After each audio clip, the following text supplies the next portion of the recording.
Agora essa aqui, a do cotonete. Olha essa aqui, olha essa aqui. Não! Não! Isso. Ai, meu Deus do céu. Vixe Maria, dona, com a sua orelha tá suja. Vem limpar, vem cá. Vem cá. Ô, meu amigo, por favor, que horas são? Ah. Ai, meu Deus do céu, que orelha suja, Tá bicho. viajando? Você não lava a orelha, não? viajando?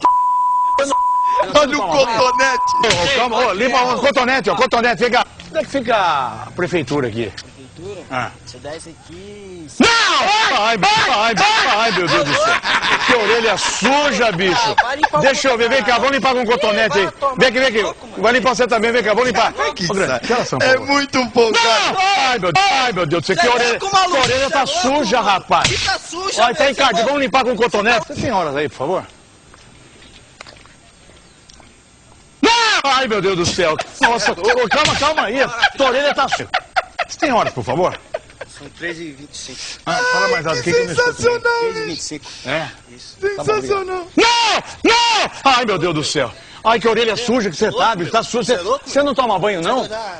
Cotonete, vem cá. Ô, amigão, tem horas aí, por favor? Você já pensou que ele dá um susto? Não! Ai, meu Deus do céu, bicho. Vem cá, rapaz. Vem cá, espera um pouquinho, fala comigo aqui. Ô, meu amigo, por favor, tem horas aí? Que beleza, cara. Sensacional. Ai, meu Deus do céu. Nossa, como a tua orelha tá suja, rapaz. Você não lavou a orelha, não? Hã? Então você não lavou. Então vamos lavar um cotonete aqui. Que sacanagem. Amigão, É muito cara você de me pau. dizer as horas, por favor?